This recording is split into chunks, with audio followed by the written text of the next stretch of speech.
The hospital stood tall in the early morning light, its glass walls reflecting a sky that was just beginning to turn gold. Inside, the day had already started.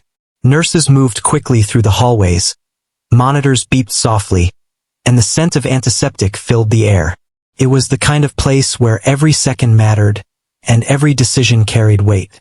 She stepped through the main entrance quietly, almost blending into the flow of people around her. Her white coat looked new, the fabric still crisp, the sleeves falling just right at her wrists. A badge clipped neatly to her chest marked her as part of the surgical team. Anyone passing by might have assumed she was just another intern or junior doctor starting her day. But there was something different about the way she walked. Her steps were steady, not rushed like the others. Her eyes moved carefully, taking in small details. The way a nurse adjusted in 4-line, the tired expression on a patient being wheeled past, the quick exchange between 2 doctors near the elevator. She noticed everything, but she didn't say much. At the nurses' station on the 3rd floor, a few senior staff members had already gathered. Their voices were low, but not low enough. "That's her?" one of them muttered, glancing in her direction. "Looks like it," another replied. "Younger than I expected." A soft chuckle followed.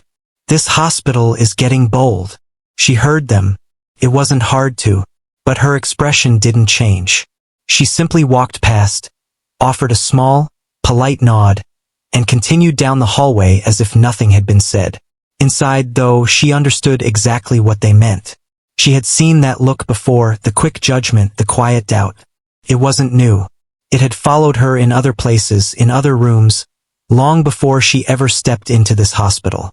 Her assigned locker was at the far end of the staff room. She placed her bag inside, adjusted her coat slightly, and took a slow breath. The day hadn't fully begun yet, but she could already feel the weight of it. A senior surgeon entered the room just as she was about to leave. He stopped for a moment, looking her up and down, his eyes lingering on her badge. "You're new," he said, his tone neutral but distant. "Yes," she replied calmly. He nodded once, though it didn't feel like approval. "Stay out of the way during rounds. Observe more than you speak. That's how you learn here." "I understand," she said. He gave a brief, almost dismissive smile before walking past her. The message was clear.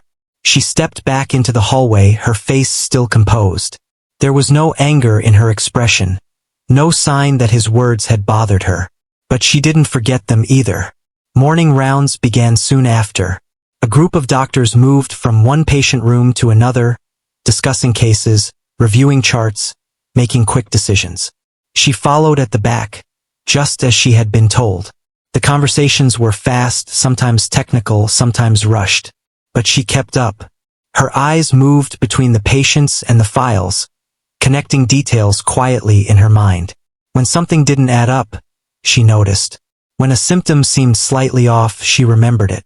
More than once, it felt like she wanted to speak. There were small moments, tiny gaps, where a suggestion could have been made.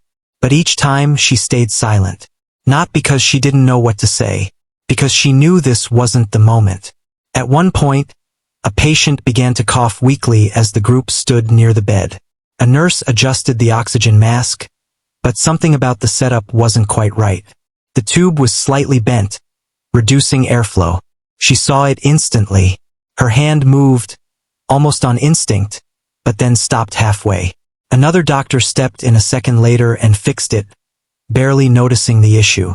The group continued walking, the moment already forgotten by most. But not by her. She had seen it before anyone else. And she said nothing. By midday, the hospital had grown busier. Phones rang more often, stretchers moved faster, and the quiet tension of the morning had turned into a steady rhythm of urgency. In the surgical wing, a few doctors gathered near the planning board, reviewing upcoming procedures.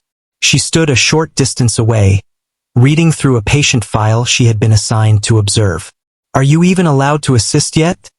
someone asked suddenly. She looked up. A young doctor leaned against the counter, arms crossed, watching her with a slight smirk. "I'm assigned to observe for now," she answered. "Observe?"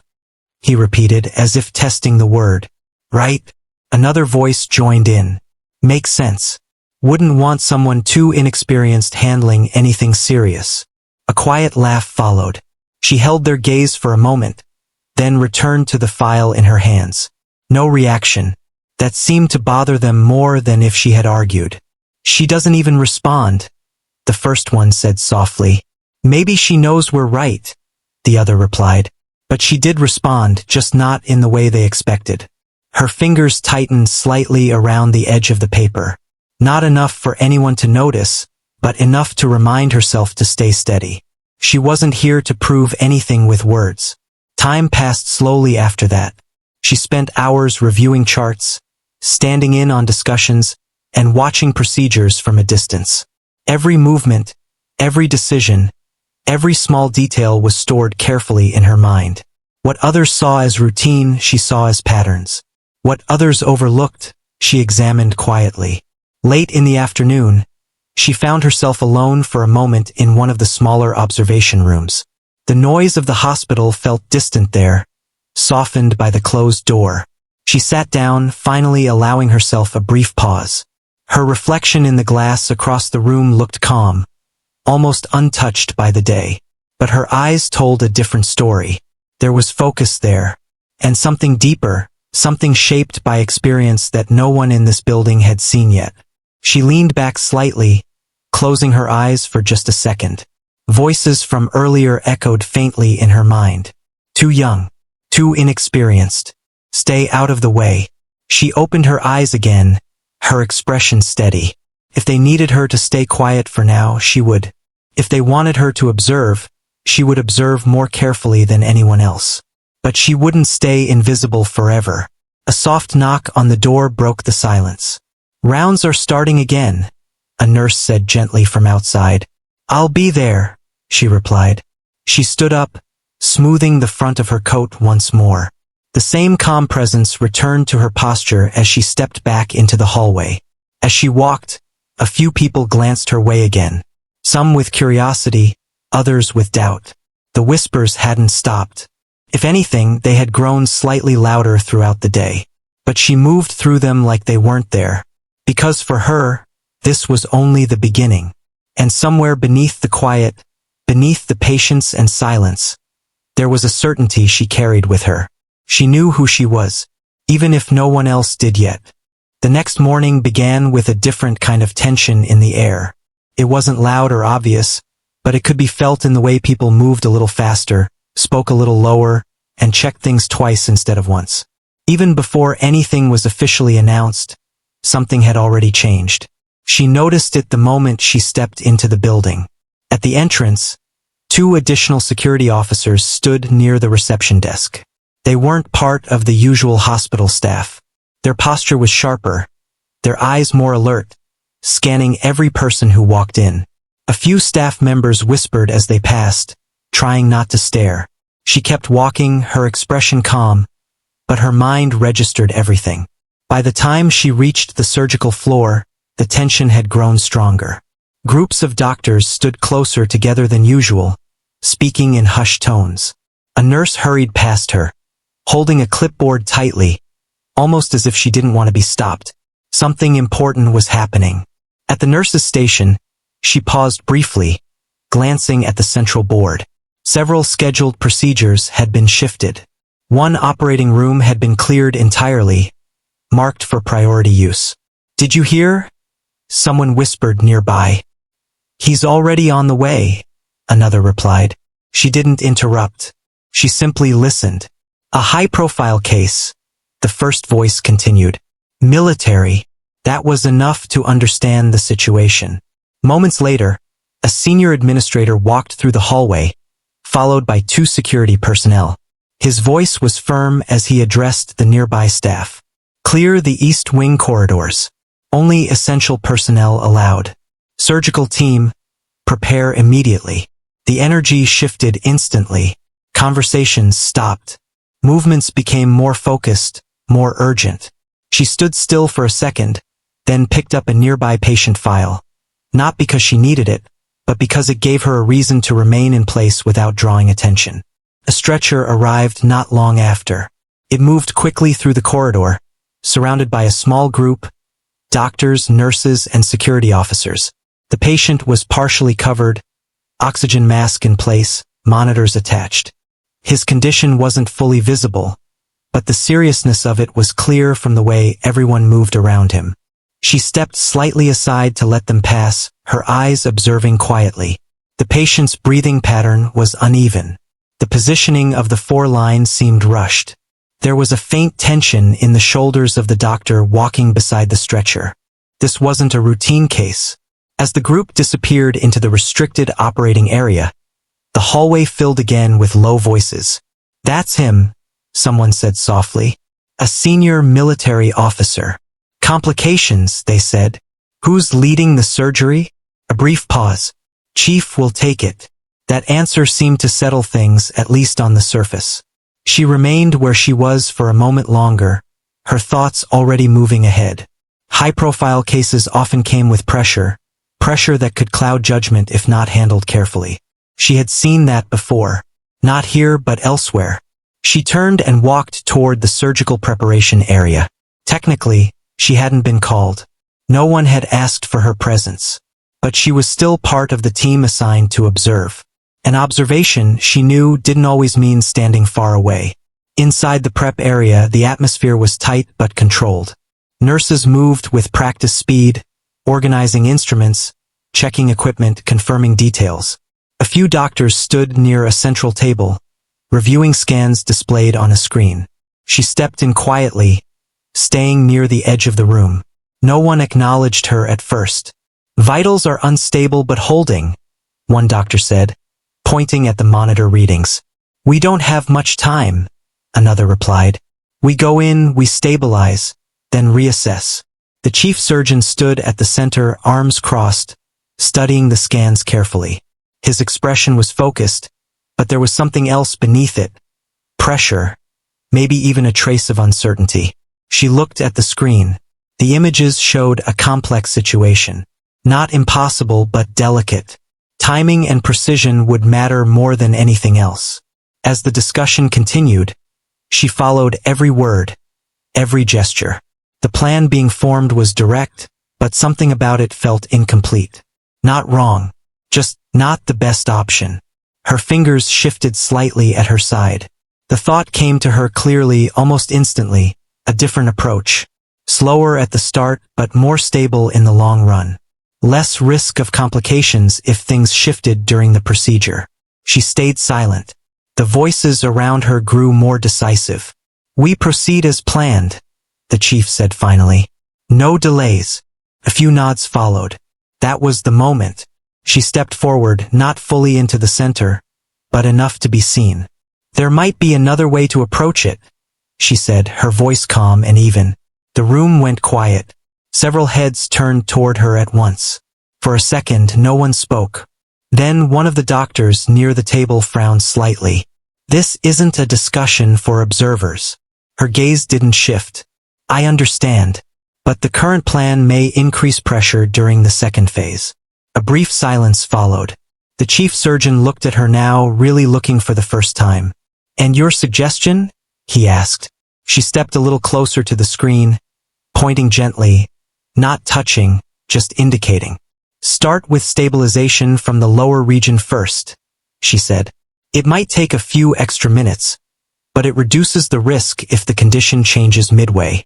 One of the other doctors shook his head almost immediately. "That delays the main procedure." "By a short margin," she replied. "But it gives more control later." Another voice cut in, sharper this time. "We don't have time for theories." A few quiet agreements followed. She didn't argue. She simply stepped back again, returning to her original place. The chief surgeon held her gaze for a moment longer, then turned back to the team. "We proceed as planned," he repeated. And just like that, the moment was over. Or at least it seemed that way. Preparations resumed. The energy in the room shifted back into motion, though something subtle had changed. A few people glanced at her now, not with curiosity, but with something closer to uncertainty. She didn't react. Her role hadn't changed. She was still an observer. but she had said what she needed to say. Now she would watch.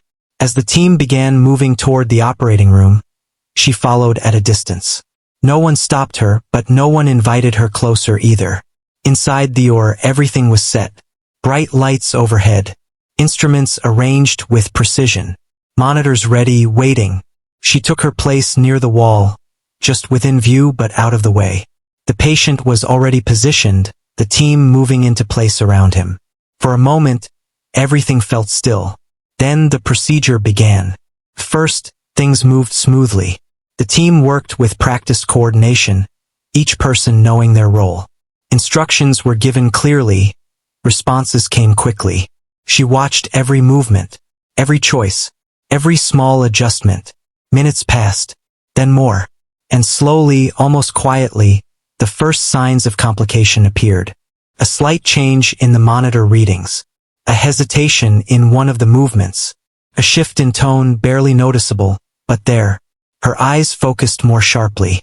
This was the moment she had anticipated. The room grew more tense, though no one said it out loud. "Hold that," the chief said, his voice steady but firmer now. "I see it," another doctor replied. The plan was still in motion, but something wasn't aligning the way it should. She took a slow breath, her hands still at her sides. She didn't move. Not yet, because this wasn't her decision to make. At least not yet. But as she watched, one thing became clear in her mind. The situation was beginning to shift, and if it continued, they would need to adjust. The question was, would they realize it in time? The change in the room was subtle at first, almost easy to miss if someone wasn't paying close attention.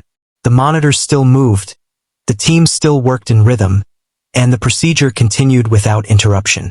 But beneath that surface, something had shifted. She saw it in the way one of the nurses glanced twice at the same reading. She noticed it in the slight pause before an instrument was passed. Even the chief surgeon, who had been steady from the start, seemed to slow down just a fraction. It was the kind of moment that didn't announce itself. It simply grew. She remained near the wall, her posture straight, her eyes fixed on the patient and the team. Every movement, every small change in sound or pace, she followed carefully. The plan was still being executed exactly as it had been discussed. And that was the problem. A quiet tension began to spread. One of the doctors adjusted something, then adjusted it again.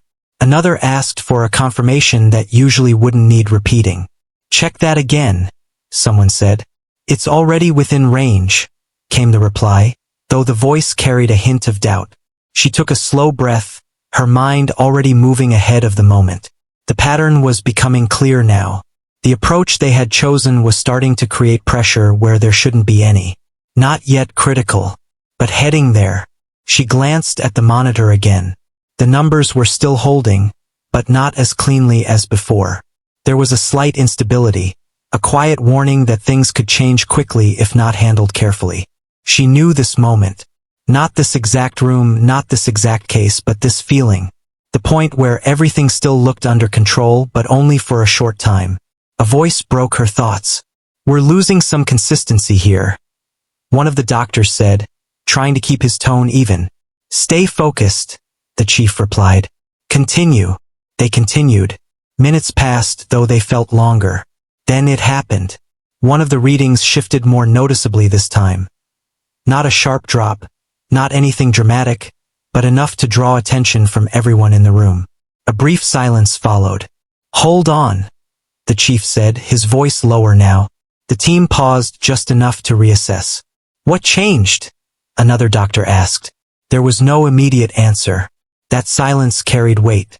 She stepped slightly forward without realizing it at first. Her eyes moved quickly between the monitor and the patient. The pattern she had expected was no longer just a possibility. It was happening. Her voice came quietly, but clearly.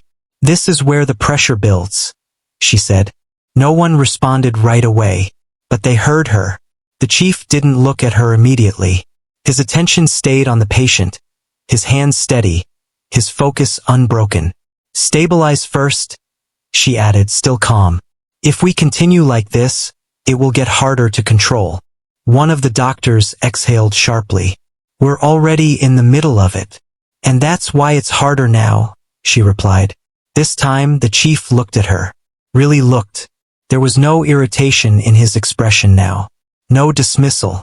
Just focus and something else, something that hadn't been there before. Consideration. Another small shift appeared on the monitor. That decided it.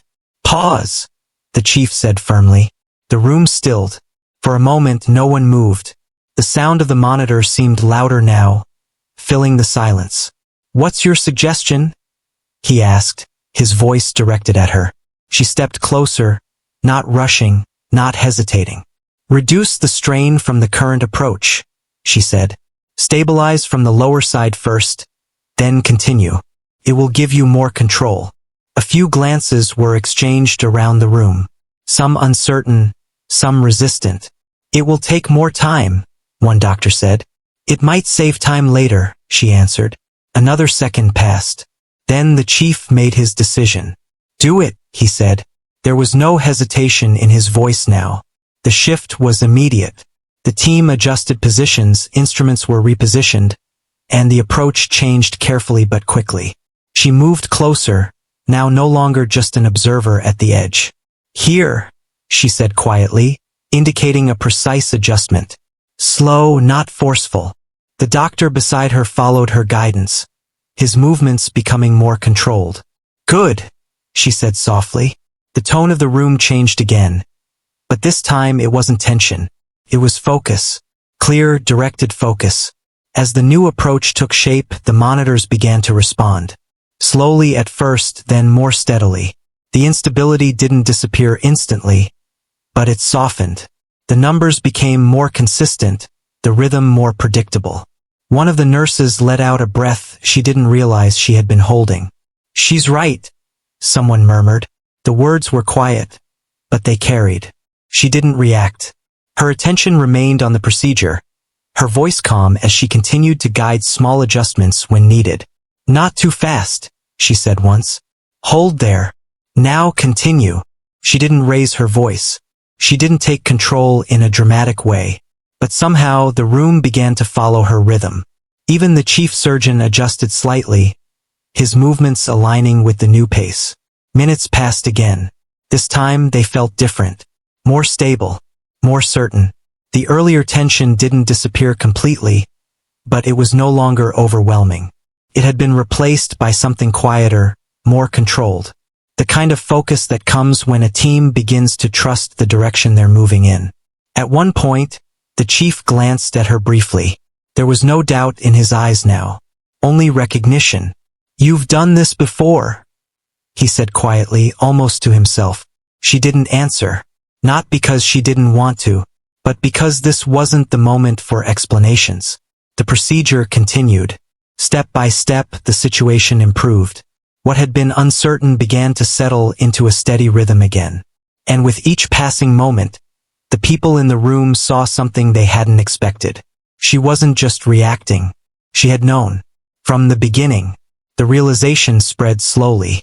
The same people who had dismissed her earlier now watched her differently. Not with doubt. Not even with curiosity. With attention. Respect was beginning to form, though no one said it out loud. Not yet. As the most critical phase passed, a quiet sense of relief moved through the room. It wasn't over, but they had crossed the most uncertain part. The chief stepped back slightly, allowing a brief moment to reassess everything. Good correction, he said. It wasn't directed at anyone specifically, but everyone knew. She stepped back as well, returning slightly toward the side. Not fully to the wall this time, but no longer at the center either. Her role had shifted, but she didn't hold on to it. That wasn't who she was. She glanced at the monitors one more time. Stable. For now. She allowed herself a small, almost invisible breath. But she didn't relax completely, because she knew something the others were only beginning to understand. Moments like this didn't end the story. They changed it. And as the room settled into its new rhythm, one thing became clear. They would not look at her the same way again. But the biggest question was still waiting, just beneath the surface. If she wasn't inexperienced, then who was she, really? The room did not return to how it had been before. Even though the most critical phase had passed, something had shifted in a way that could not be undone. The earlier tension had been sharp and uncertain. Now it was quieter, more focused, but also filled with a new awareness. People were no longer just watching the procedure. They were watching her. She stood slightly to the side again, her hands relaxed, her posture steady. She didn't try to lead anymore. She didn't step forward unless needed. But her presence stayed close, like a quiet anchor in the room. The chief continued the procedure, his movements precise and controlled. The team followed with renewed confidence, their coordination smoother now. The monitors showed stable readings, and the atmosphere felt less fragile. Still, no one spoke much. There was a kind of unspoken agreement in the air. Focus first, questions later. A nurse adjusted a line and glanced briefly in her direction. This time, it wasn't doubt in her eyes. It was something softer, something like reassurance. She gave a small nod in return. Minutes passed. The procedure moved into a more predictable stage, one where experience mattered just as much as patience. The kind of stage where mistakes didn't come from pressure, but from losing focus. She didn't let that happen. Her eyes moved constantly, patient, instruments, monitors, team. She didn't interrupt, but when something needed attention, she spoke just enough. "Steady there," she said once, her voice calm. A doctor adjusted his hand slightly without question. "Check that again," she added another time. It was checked. No hesitation. That alone said everything. The same voices that had dismissed her earlier were now quiet, almost careful. Not out of fear, but out of respect that had arrived without anyone announcing it. The chief paused briefly, stepping back just enough to reassess the progress. He looked at the monitor, then at the team, and finally at her. "You saw it early," he said. It wasn't a question. She met his gaze for a moment. "It was forming," she replied simply. He nodded once, as if that was enough. Before he could say anything more, the door to the operating room opened. It didn't swing wide, didn't make noise, but everyone noticed. A man stepped inside, followed by another figure who remained near the entrance. Both wore formal uniforms, their presence immediately changing the atmosphere again. Even without turning, the team felt it. Authority had entered the room. The chief looked up, a slight crease forming on his forehead. This wasn't standard protocol. The operating room was not a place for interruptions, especially during a procedure. But this was not a standard situation. The man who stepped forward carried himself with quiet control. His uniform was sharp, marked with insignia that spoke of rank and experience. His face was calm, but his eyes were focused, taking in everything in the room in a single glance. He didn't speak right away. He simply observed. The team grew still for a brief moment, unsure how to react. A nurse stepped slightly back. One of the doctors glanced toward the chief, waiting for direction. The chief gave a small nod, signaling everyone to continue. And they did. But now every movement felt more aware. The man in uniform walked slowly along the side of the room, careful not to interfere. His attention moved from the monitors to the patient, then to the surgeons at work. And then it stopped. On her. She didn't notice at first. Her focus remained on the procedure, her attention steady as she watched a small adjustment being made. "Not too tight," she said softly. "Give it space." The doctor followed her instruction without looking up. That's when she felt it. That sense of being observed, not with doubt, but with recognition. She turned her head slightly. Their eyes met. For a brief second, everything else seemed to fade. The noise of the monitors, the movement in the room, the quiet urgency of the procedure, it all became distant. There was something in his expression that didn't match the situation. It wasn't surprise. It wasn't confusion. It was certainty. He stepped closer, still keeping a respectful distance from the active area. The second man remained by the door, silent. The chief glanced toward him again, his focus splitting for just a moment. "Sir, we are in the middle of," he began. The man raised a hand slightly, not to interrupt, but to acknowledge. "I understand," he said quietly. His voice was calm, controlled. Then his attention returned to her. She had already turned back to the procedure, her focus unbroken. Whatever that moment had been, she did not hold on to it. But he did. He watched her for a few seconds longer, as if confirming something in his own mind. Then he spoke. "Commander." The word was not loud, but it carried. Everything stopped. Not physically, the procedure continued, hands still moving, instruments still in place, but mentally the room froze. The air changed. Several people looked up at once. The doctor beside her hesitated, just for a fraction of a second. The nurse near the monitor blinked, as if she had misheard. Even the chief's hands slowed, though they didn't stop completely. She did not respond immediately. For a moment, she remained exactly as she was, her attention still on the patient. Then, slowly, she lifted her gaze again. This time, there was no question in her eyes, only recognition. "Sir," she said quietly. The simplicity of her response made it even more powerful. There was no denial, no confusion, no explanation, just acknowledgement. A silence followed that felt heavier than anything before. The same people who had whispered about her, who had doubted her, who had called her inexperienced, now stood in that silence, trying to understand what they had just heard. "Commander." The word echoed in their minds. It didn't fit the image they had built of her. And yet, somehow it did. The man gave a small nod, as if that confirmed everything he needed. "I thought so," he said. The chief finally spoke, his voice careful. "Sir, do you know her?" The man's gaze didn't leave her. "Yes," he said. "I do." No further explanation. None was needed. The weight of his words settled over the room. She turned back to the procedure again, as if nothing had changed. "Continue," she said softly, her voice steady. And they did. But now everything was different. The way they listened to her. The way they watched her. The way they followed even her smallest instructions. The earlier doubt had disappeared completely, replaced by something deeper than respect. Understanding. Or at least the beginning of it. The procedure moved forward with renewed focus. The final stages approached, each step carried out with precision. No one questioned her now. No one dismissed her voice. Because the question had shifted. It was no longer about whether she was capable. It was about how much they had misunderstood. As the room settled into its final rhythm, the man in uniform stepped back slightly. His presence still strong but no longer central.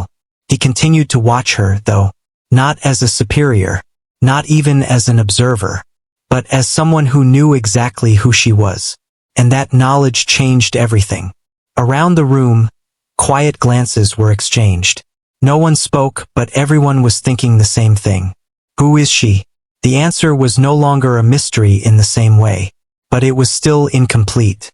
And as the final steps of the procedure began, one truth became clear to everyone in that room.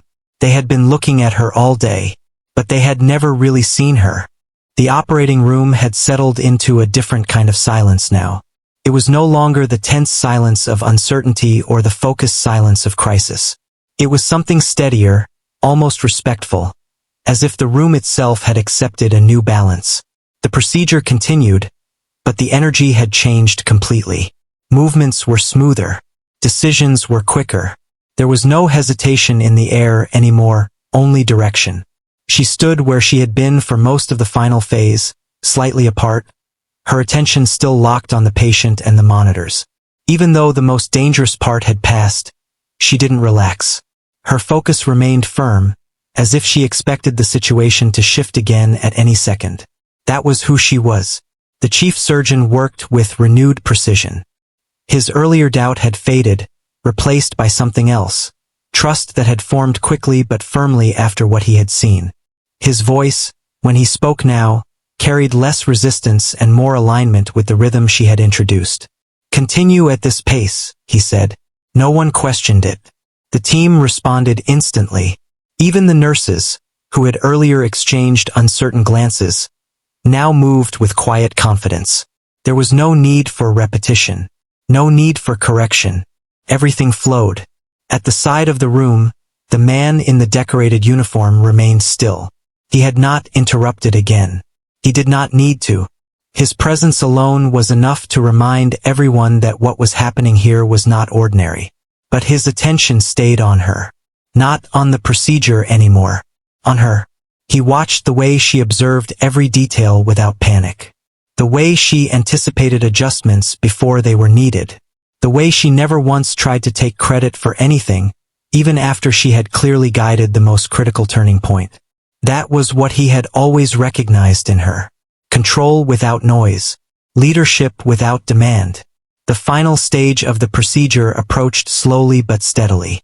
The monitors showed stability now, the earlier fluctuations gone. The patient's condition, though still serious, had moved into safer territory. A small shift of relief passed through the room, subtle but real. One of the nurses let out a quiet breath.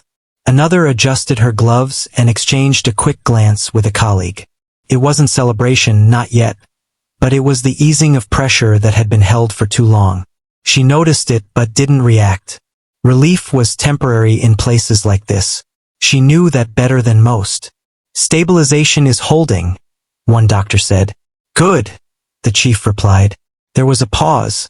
Then the final adjustments began. Each step now was careful, almost routine compared to what had come before. But even in routine, precision mattered. One small mistake could undo everything. She watched closely, not because she doubted them now, but because vigilance was habit. As the final sutures were prepared and the closing stages began, the room's focus slowly shifted from survival to completion.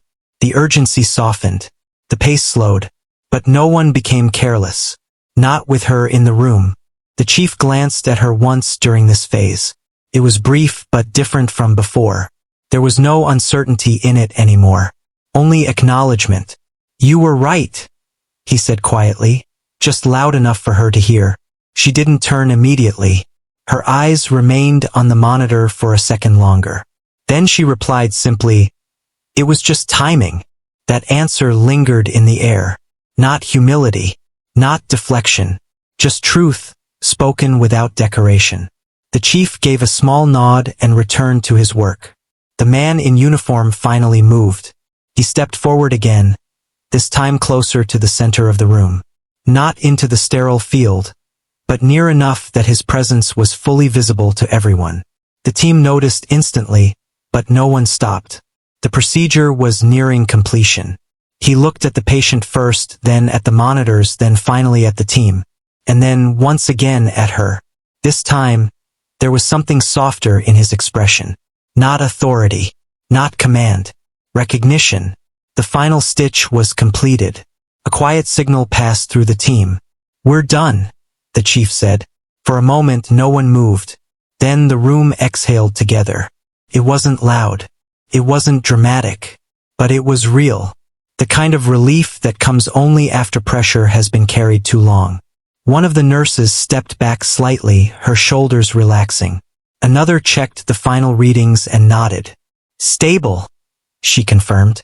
The chief removed his gloves slowly, as if allowing himself to accept the outcome fully. Only then did he turn toward her.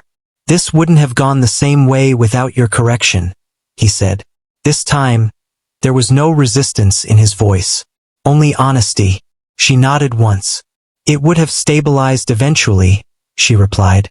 But even she knew the truth behind her words. Eventually was not always good enough. The man in uniform stepped closer now, his shoes making a soft sound against the floor. The room naturally made space for him without being told. He stopped at a respectful distance from her. For a moment, neither of them spoke. The silence between them was different from the silence earlier. It wasn't filled with tension or observation. It was filled with understanding that didn't need explanation. "You handled it the same way," he said finally. She met his eyes. "You taught me well," she replied. A faint shift passed across his face. Something like approval, but deeper than that. "Not many would have recognized it that early," he said. She didn't respond immediately, because she knew what he meant. Not many people in that room would have seen it. Not because they lacked intelligence, but because they lacked experience of a different kind. He turned slightly, glancing at the rest of the team. They will understand in time, he said. She followed his gaze briefly. Some of the staff were already looking at her differently now. Not just with respect, but with curiosity that had replaced doubt. The whispers from earlier were gone. In their place was silence. A silence filled with questions. The chief stepped back, giving space as the room began its transition into post-procedure care.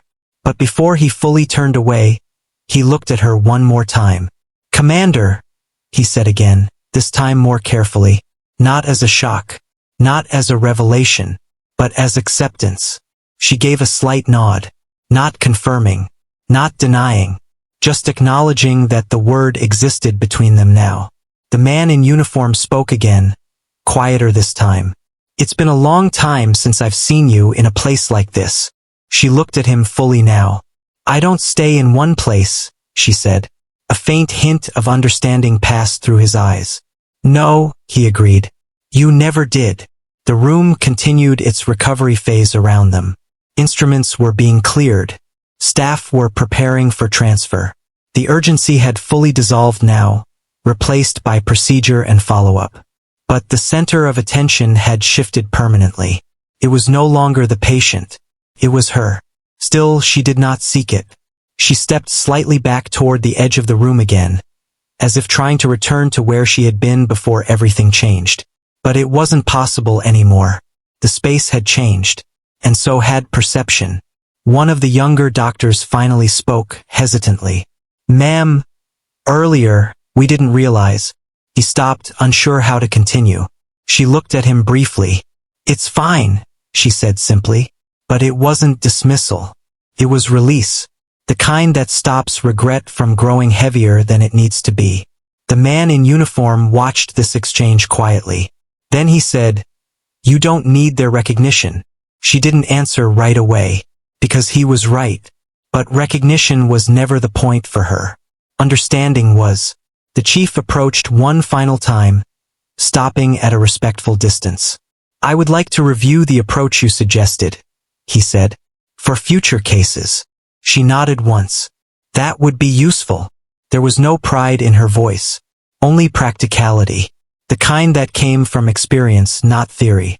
As the team began to exit the operating room, the atmosphere slowly returned to normal hospital rhythm. Conversations restarted. Footsteps moved again with purpose. The sterile world of surgery began to close behind them. But something remained. Not noise, not tension, memory. As she prepared to leave, the man in uniform stepped slightly aside, allowing her to pass. For a brief moment, they stood side by side near the doorway. "You didn't need them to call you that," he said quietly. She understood what he meant. "Names don't matter," she replied. He gave a small, knowing nod. As she walked out of the operating room, the corridor outside felt different. The same hospital, the same lights, the same sounds. But the people looking at her were not the same. Some stepped aside quickly. Some stared. Some looked away, unsure how to process what they had just witnessed. She didn't stop.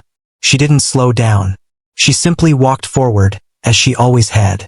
Behind her, the hospital continued its work. But in that one operating room, something had changed permanently. And in the minds of those who had been there, one truth had settled quietly, without announcement. They had not been treating a young, inexperienced surgeon. They had been standing in the presence of someone they had completely misunderstood. And now they would never forget it.